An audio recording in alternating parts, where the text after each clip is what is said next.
Tumayo po ang lahat at tayo'y makiisa sa banal na misa na pamumunuan ng ating kura paroko, Reverendo Padre Douglas D. Badong. Magpuri kayo sa Panginoong Diyos, lahat ng sangtinakpan. Magsiawit kayo at siya'y ipagdangal magpakailanman.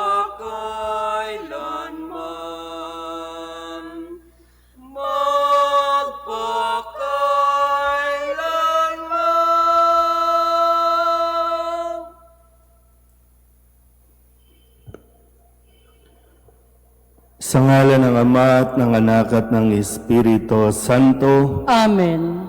Ang pagpapala ng ating Panginoong Hesukristo, ang pag-ibig ng Diyos Ama, at ang makikipagkaisa ng Espiritu Santo, naway sumainyong lahat. At sumayo rin. Mga kapatid, aminin natin ang ating mga kasalanan upang tayo'y maging marapat gumanap sa banal na pagdiriwang. Inaamin ko sa makapangyarihang Diyos at sa inyo mga kapatid, na lubha akong nagkasala sa isip, sa salita at sa gawa, at sa aking pagkukulang. Kaya isinasamo ko sa mahal na Birheng Maria, sa lahat ng mga anghel at mga banal, at sa inyo mga kapatid, na ako'y panalangin sa Panginoong ating Diyos. Kaawaan tayo ng makapangyarihang Diyos, patawarin tayo sa ating mga kasalanan, at patnubayan tayo sa buhay na walang hanggan. Amen. Panginoon, kaawaan mo kami. Panginoon, kaawaan mo kami. Kristo, kaawaan mo kami. Kristo, kaawaan mo kami. Panginoon, kaawaan mo kami. Panginoon, kaawaan mo kami. Manalangin tayo. Ama naming makapangyarihan, sa iyong kagandahang loob, pinabubuti mo ang masasama at ginagawa mong maging banal ang mga dating alibugha. Makapiling ka nawa namin sa lahat ng iyong ginagawa. Makapiling ka nawa namin sa iyong mga handog na kusa. Ang iyong mga pinabuti ay wag nawang magsawa sa pagiging matatag sa banal na adhika. Sa pamamagitan ni Jesucristo kasama ng Espiritu Santo, magpasawalang hanggan. Amen.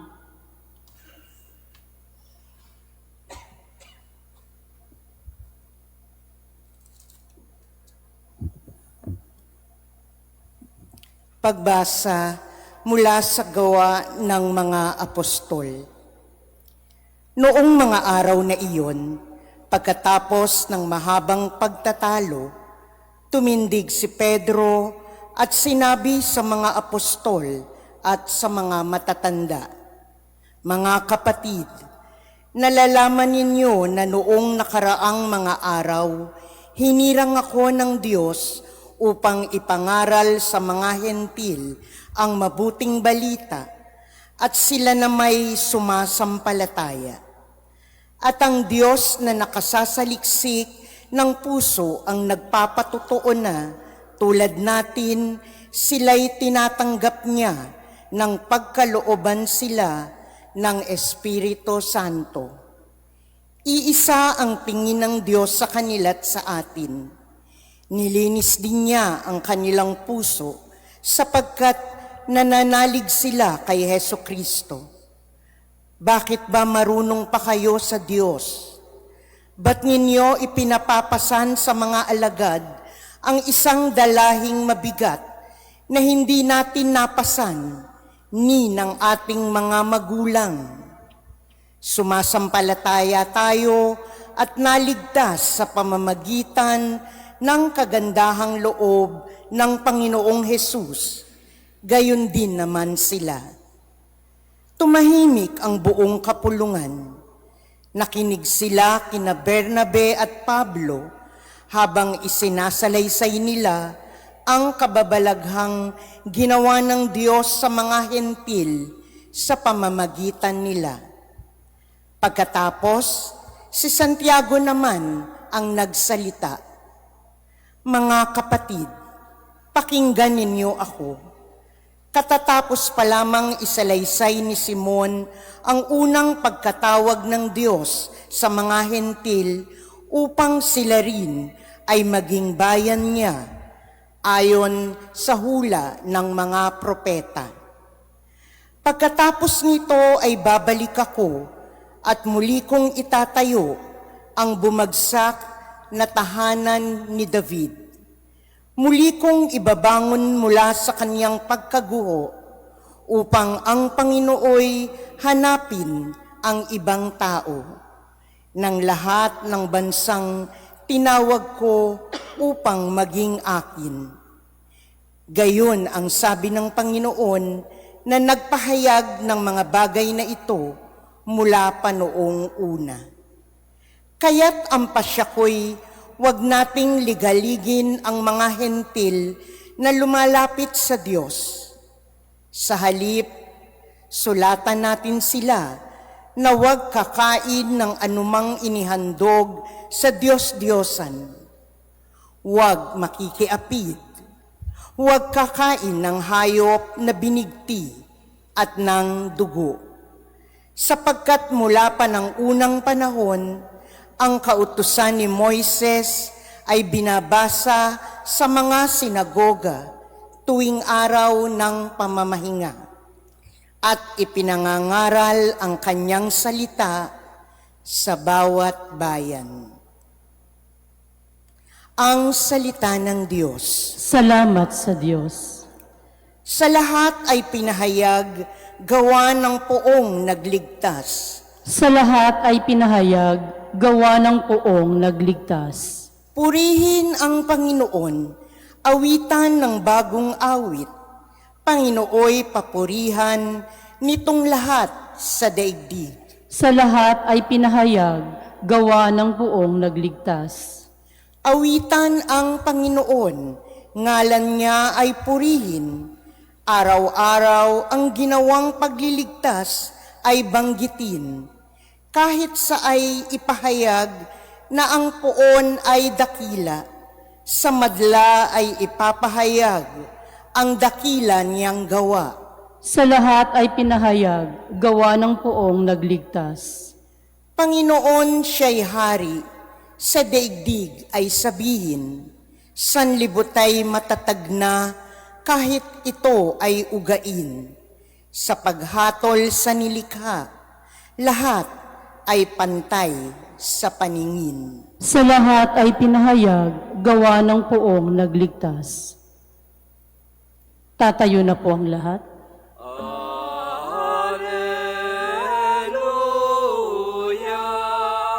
Alleluia,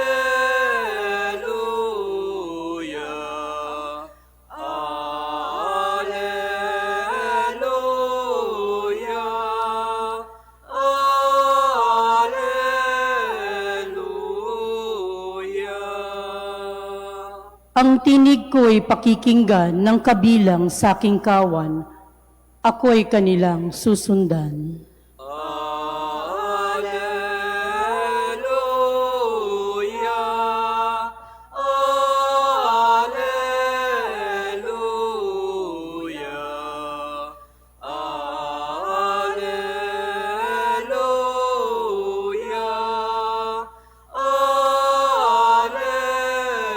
Alleluia. Sumainyo ang Panginoon. At sumayo rin. Ang mabuting balita ng Panginoon ayon kay San Juan. Papuri sa iyo, Panginoon. Noong panahong iyon, sinabi ni Jesus sa kanyang mga alagad, "Kung paanong iniibig ako ng Ama, gayon din naman, iniibig ko kayo. Manatili kayo sa aking pag-ibig. Kung tinutupad ninyo ang aking mga utos, mananatili kayo sa aking pag-ibig. Tulad ko, tinutupad ko ang mga utos ng aking Ama at ako'y nananatili sa kanyang pag-ibig. Sinasabi ko sa inyo ang mga bagay na ito upang makahati kayo sa kagalakan ko at malubos ang inyong kagalakan. Ang mabuting balita ng Panginoon. Pinupuri ka namin, Panginoong Heso Kristo. Isang magandang umaga po sa inyong lahat. Ngayon po ay Huwebes, sa ikalimang linggo ng Pasko ng Pagkabuhay. Maganda po yung sabi dito, no, sa uling bahagi na gusto ng Panginoon, gusto ni Jesus na makahati niya tayo sa kanyang kagalakan at maging lubos ang ating kagalakan. Sino bang ayaw maging masaya?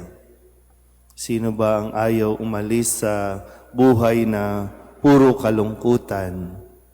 At kung titingnan natin, saan ang gagaling yung kalungkutan ng mga buhay natin?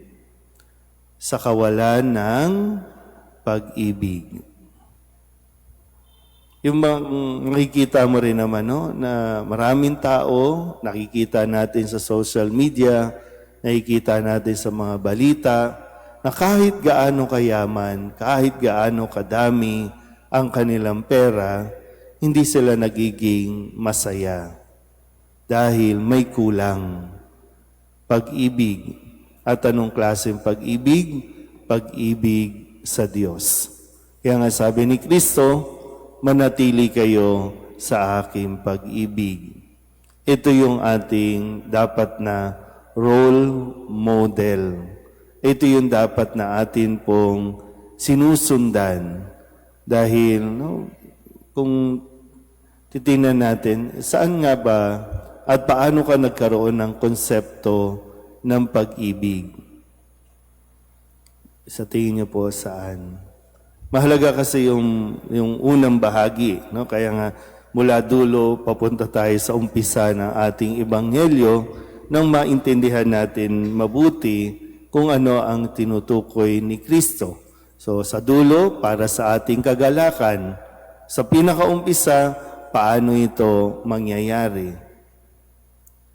Sabi ni Kristo, kung paanong iniibig ako ng Ama, gayon din naman iniibig ko kayo.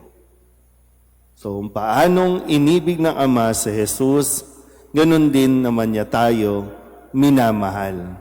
So ito yung pattern, ito yung sinusundan ni Kristo. Kaya bakit tayo mahal na mahal ni Kristo? Kasi ganun din siya kamahal ng Diyos. Nakukuha po ba? Kaya nga, kung ang isang tao medyo nagkulang sa karanasan habang siya ay lumalaki, halimbawa po, no, may mga bata na pagkapanganak pa lang, hindi na nakaranas ng pagmamahal mula sa mga magulang.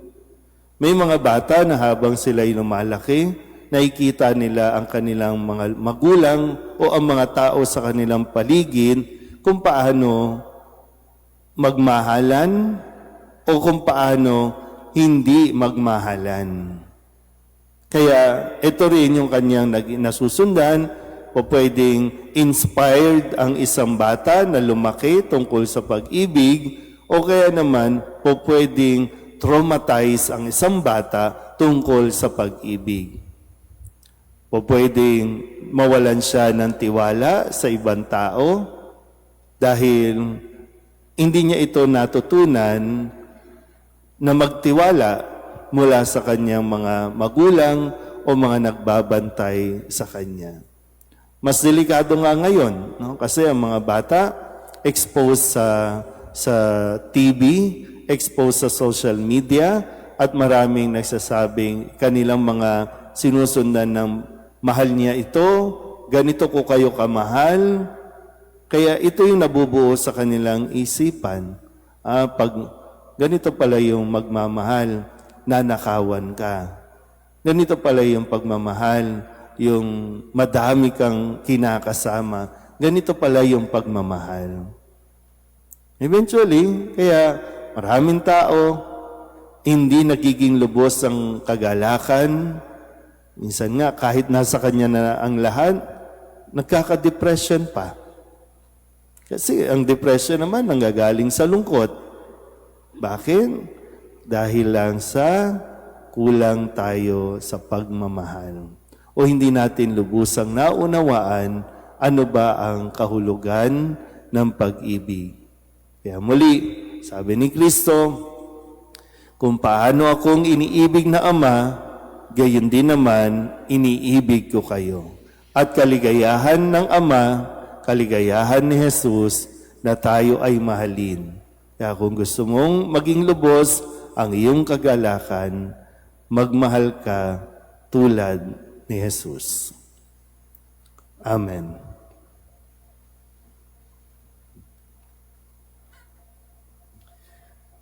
Sinabi ni Kristo, kung mamamalagi kayo sa akin at mamamalagi sa inyo ang mga pananalita ko, hingin ninyo ang anumang loobin nyo at magkakagayon sa inyo.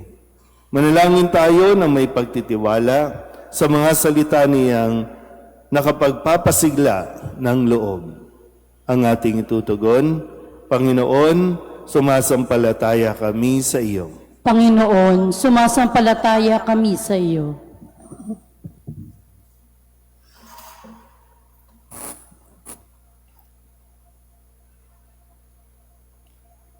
Ang ating simbahan naway maging isang tunay na pamayanang namumunga ng pag-ibig at kapayapaan. Manalangin tayo sa Panginoon. Panginoon, sumasampalataya kami sa iyo. Ang mga hindi sumasampalataya, naway makakilala sa Diyos sa pamamagitan ng pag-iibigan ng mga Kristiyano. Manalangin tayo sa Panginoon. Panginoon, sumasampalataya kami sa iyo. Ang mga mag-asawa, naway maging tapat sa kanilang pag-ibig sa isa't isa na nagpapatunay sa kanilang pananampalataya bilang Kristiyano. Manalangin tayo sa Panginoon. Panginoon, sumasampalataya kami sa iyo. Ang mga bansa sa gitnang silangan at sa buong mundo, nawa ay mamayani ang kapayapaan at ipag-adya ang sangkatauhan sa karahasan, kasakiman at pang-aabuso ng kapangyarihan na nagdudulot ng paghihirap at kamatayan sa marami. Manalangin tayo sa Panginoon. Panginoon, sumasampalataya kami sa iyo. Ang lahat ng nagdurusa dahil sa kalupitan ng digmaan, nawa ay daglian ng makaranas ng kapayapaan at mabuhay ng may kapanatagan at kalayaan. Manalangin tayo sa Panginoon. Panginoon, sumasampalataya kami sa iyo. Ang mga kabataan, nawa ay pagkalooban ng Espiritu Santo ng karunungan at lakas ng loob upang makita nila at makatugon sila sa iba't ibang tawag ng paglilingkod sa simbahan, lalo na sa paglilingkod bilang mga pari, mga relihiyoso at relihiyosa. Manalangin tayo sa Panginoon. Panginoon, sumasampalataya kami sa iyo. Ang mga may sakit, naway maging matatag sa kanilang pananampalataya at manatiling kaisa ni Jesus kahit sa kanilang pagdurusa. Manalangin tayo sa Panginoon. Panginoon, sumasampalataya kami sa iyo. Ang mga lumisan na sa buhay na ito, naway magdiwang ng walang katapusan sa tahanan ng Diyos sa langit. Manalangin tayo sa Panginoon. Panginoon, sumasampalataya kami sa iyo. Dalugin natin sa Panginoon ang ating mga personal na kahilingan, mga panalangin para sa ating mga pamilya, ganun din ang mga kahilingan ng mga nanonood sa online. Lahat ng mga misang pasasalamat, special na intensyon, agarang paggaling ng mga may sakit, tang lahat ng mga kaluluwa na inihiling na ipagdasal sa misang ito.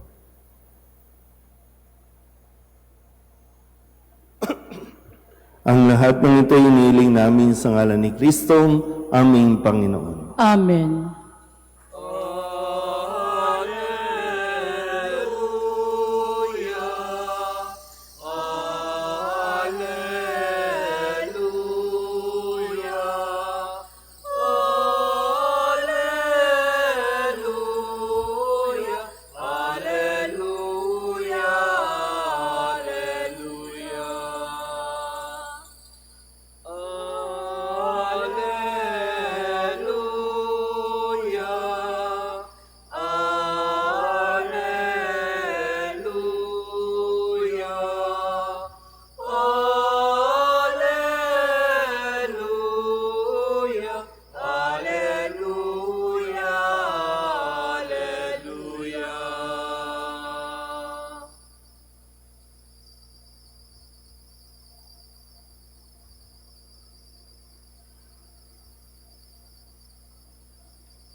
Manalangin kayo mga kapatid upang paghahain natin ay kalugdan ng Diyos amang makapangyarihan. Tanggapin nawa ng Panginoon itong paghahain sa iyong mga kamay, sa kapurihan niya at karangalan, sa ating kapakinabangan at sa buong sambayanan niyang banal. Ama naming lamika sa paghahain ng banal na pagpapalitan ng iyong mga kaloob at ng aming alay, kami pinapagsasalo mo sa iyong buhay na namumukod tangi at walang kapantay.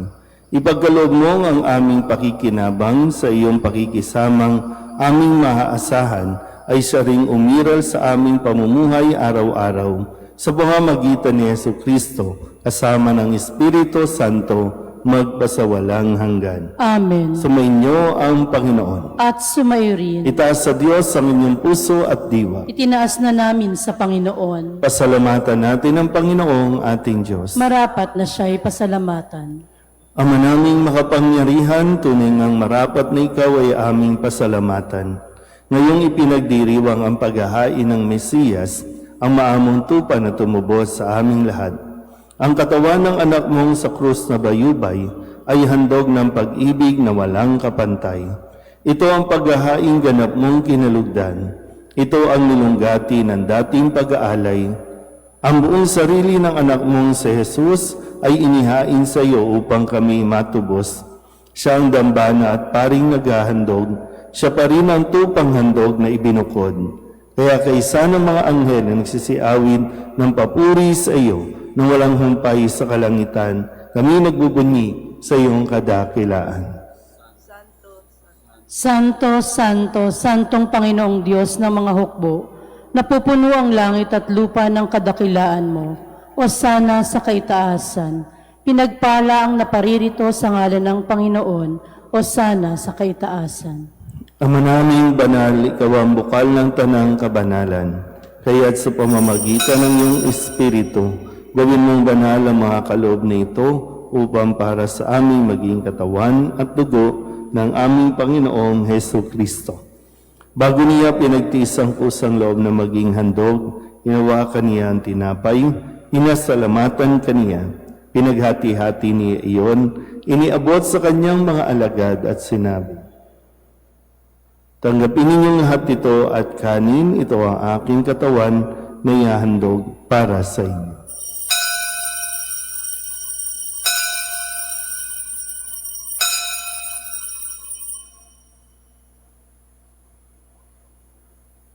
Gayun din naman nung natapos ang hapunan, inawakan niya ang kalis, muli kaniyang pinasalamatan, inabot niya ang kalis sa kanyang mga alagad at sinabi, tanggapin ninyong lahat ito at tinumin. Ito ang kalis ng aking dugo, ng bago at walang hanggang tipan. Ang aking dugo na ibubuhos para sa inyo at para sa lahat, sa kapagpapatawad ng mga kasalanan. Gawin ninyo ito sa pag-alaala sa akin.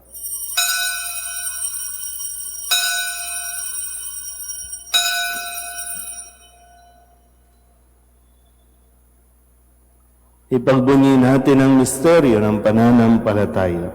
Si Kristo'y namatay, si Kristo'y nabuhay, si Kristo'y babalik sa wakas ng panahon. Ama, ginagawa namin ngayon ang pag-alaala sa pagkamatay at muling pagkabuhay ng iyong anak. Kaya tiniaalay namin sa iyo ang tinapay na nagbibigay buhay at ang kalis na nagkakaloob ng kaligtasan. Kami napapasalamat dahil kami iyong minarapat na tumayo sa harap mo para maglingkod sa iyo. Isinasamo namin kami magsasalo-salo sa katawan at dugo ni Kristo ay mabuklod sa pagkakaisa sa pamamagitan ng Espiritu Santo. Ama, lingapin mo ang iyong simbahang laganap sa buong daigdig.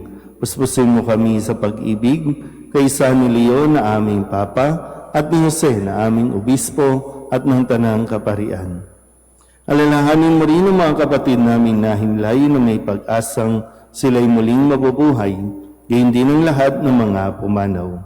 Kawaan mo sila at patuloyin sa iyong kaliwanagan. Kawaan mo at pag-inapating kaming lahat na makasalo sa iyong buhay na walang wakas. Kaysa ng mahal na Birhen Maria na ina ng Diyos, ng kabiyak ng puso niyang si San Jose.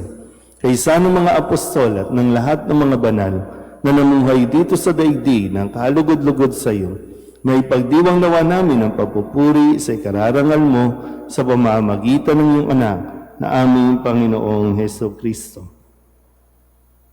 Sa pamamagitan ni Kristo, kasama niya at sa Kanya, ang lahat ng parangal at papuri ay sa iyo, Diyos Amang makapangyarihan, at sama ng Espiritu Santo, magpasawalang hanggan. Amen, amen, amen.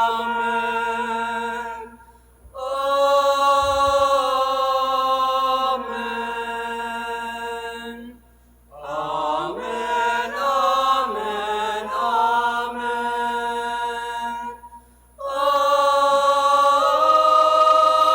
Amen.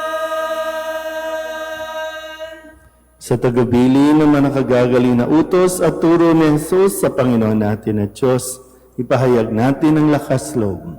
Ama namin, sumasalangit ka, sambahin ang ngalan mo, mapasa amin ang kaharian mo, sundin ang loob mo dito sa lupa para nang sa langit. Bigyan mo kami ngayon ng aming kakanin sa araw-araw at patawarin mo kami sa aming mga sala para nang pagpapatawad namin sa nagkakasala sa amin. At huwag mo kaming ipahintulot sa tukso at iadya mo kami sa lahat ng masama. Hinihiling namin kami iadya sa lahat ng masama, pagkalooban ng kapayapaan araw-araw, iligtas sa kasalanan at ilayo sa lahat ng kapahamakan, samantalang aming pinananabikan ang dakilang araw ng pagpapahayag ng tagapagligtas namin sa Heso Kristo. Sapagkat iyo ang kaharian at ang kapangyarihan at ang kapurihan magpakailanman. Amen. Panginoong Heso Kristo, sinabi mo sa iyong mga apostol, kapayapaan ang iniiwan ko sa inyo, ang aking kapayapaan ang binibigay ko sa inyo. Tunghayan mo ang aming pananampalataya at huwag ang aming mga pagkakasala. Pagkalooban mo kami ng kapayapaan at pagkakaisa ayon sa iyong kalooban, kasama ng Espiritu Santo, magpasawalang hanggan. Amen. Ang kapayapaan ng Panginoon ay laging sumainyo. At sumayo rin. Mabigayan tayo ng kapayapaan sa isa't isa. Kordero ng Diyos na nag-aalis ng mga kasalanan ng sanlibutan, maawa ka sa amin. Kordero ng Diyos na nag-aalis ng mga kasalanan ng sanlibutan, maawa ka sa amin. Kordero ng Diyos na nag-aalis ng mga kasalanan ng sanlibutan, ipagkaloob mo sa amin ang kapayapaan.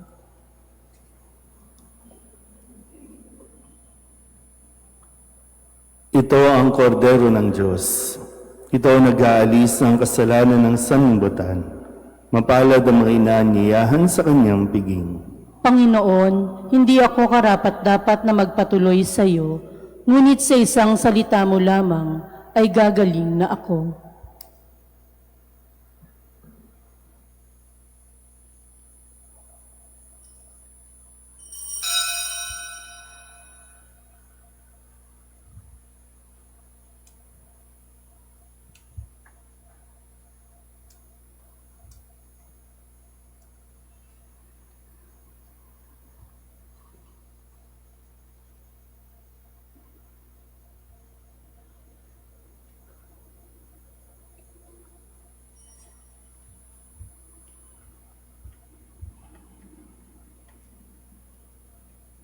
Magsilud po ang lahat para sa panalangin kay San Jose. Abang tagapangalaga ng tagapagligtas, kabiyak na puso ng mahal na Birheng Maria, sa iyo ay pinagkatiwala ng Diyos ang kaisa-isa niyang anak. Sa iyo nagtiwala si Maria. Sa piling mo si Kristo'y naging tao. Maging ama ka rin sa amin, pinagpalang Jose, at gabayan mo kami sa landas ng buhay. Ihingi mo kami ng biyaya, awa at tapang, at ipagtanggol kami sa lahat ng masama. Amen. Magsitayo na po ang lahat. Manalangin tayo. Ama naming mapagmahal, manatili kang kapiling ng iyong sambayanan na ngayon pinapakinabang mo sa iyong sariling buhay at gawin mong kami pasulong na makahakbang mula sa dati naming pagkamakasalanan patungo sa pagbabagong nagdudulot ng iyong kabutihan sa pamamagitan ni Jesucristo kasama ng Espiritu Santo magpasawalang hanggan. Amen. Sumainyo ang Panginoon. At sumayo rin. At pagpalain kayo ng makapangyarihang Diyos, Ama at Anak, at Espiritu Santo. Amen. Tapos ang banal na misa, humayo tayo sa kapayapaan ni Kristo. Salamat sa Diyos. Magandang umaga po.